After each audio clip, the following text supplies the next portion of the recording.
Aloha. Hey, what's up? It's Angelie. I am here chilling with Mahina. And this is our pad. I haven't had my own place. Oh, man. I mean, I had the RV, right? But not an apartment or a house or anything since since I left Orlando. So I left Orlando, I went, no, I take that back. I had my own place in New York. But, that's the only place aside from my RV. Always been living with somebody else, and, yeah, it's nice to have my own space, so stoked. And also, yay, it's like the person here before me knew I was coming. They left these pots. It was all trash, in the gutter over here, but got a screened porch, yay. It's really beautiful. The place I got here, and I found out about this place through Full Sail, which they've been really helpful, awesome, totally awesome. And tomorrow, yay, I get to go, and I am taking orientation, I'm a college student. I am actually again, so I'm auditing classes. This next class.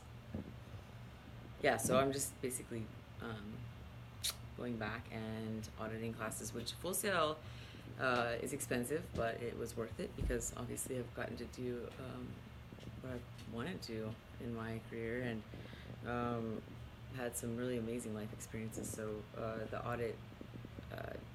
auditing these classes is going to help, I think, just put my mind back into the game as far as editing and post-production and all that needs to happen for the documentary Guardian of the Gulf, America's Lost Treasure, which is a high-definition educational film about the Dry Tortugas National Park in Florida here. Yes, I'm in Florida. I say in Florida because I typically haven't been.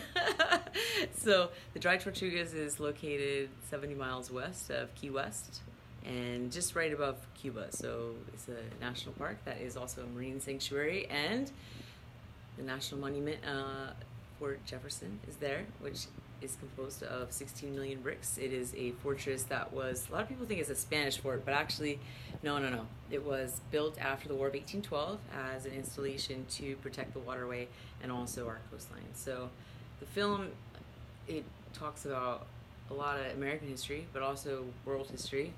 And I believe that if we look at our history and we look at our past, we can really learn from it and see our mistakes and learn from our mistakes, we hope. I look back and I see where my mistakes were. And coming full circle here, I guess it's been about 9 years since I left Orlando.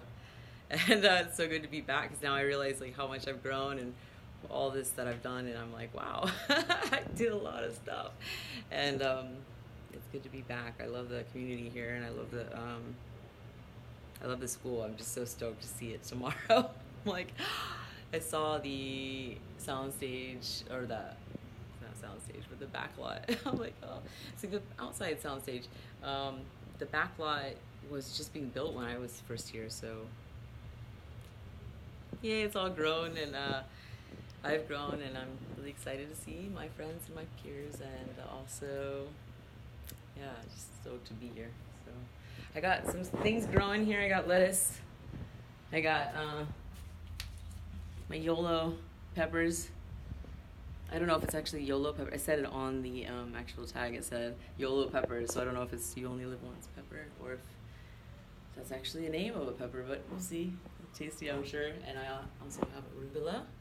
And I have, what is this? Oh, collard greens. Yes. And yeah, so I have no furniture, but that's okay. I don't really need it. I've been in Hawaii and living very minimally, so just to have air conditioning. Oh, leave the door open. Air conditioning and a refrigerator and a place where I can stretch out, and sheets and access to a washer and dryer and all these things that are actually a little challenging to come by when I was in Hawaii because it's far apart. I lived very minimally, and so it was hard to get to those things. Anyway. So I'm happy to be here, and thanks for watching. We'll keep you updated, and this is just documenting my whole experience and the final stages of completing the film, the documentary, previously known as America's Lost Treasure, and now Guardian of the Gulf, America's Lost Treasure, about the Dry Tortugas National Park. And I'm also having a fundraiser, so I could, be able to afford things like food and furniture, not so much. I'm like more like production minded, so it would be nice to do those things too, but I gotta really balance my schedule and be like, okay, I'm really in it for the film. So I also obviously have to work and get a job and make some money too. So I would like to also be able to raise some money through my fiscal sponsor, which is From the Heart Productions, and I'm so grateful for them, because this is the thing: if you donate to my fundraiser, it's actually going through it's going through From the Heart Productions, and as my fiscal sponsor, they've just been totally incredibly helpful as far as motivating me and just getting me back on track, like mentally. I mean, I got a traumatic brain injury, so long story short, I have seizures, and this being able to go back to school is going to be able to help me put my head back together after some like health issues and seizures and like just being away from it. So I'm rambling. Oh, I forgot what I was saying. Anyway, I'm stoked. I'm so stoked, and excited about sharing this with you. So peace out. Shaka. Aloha.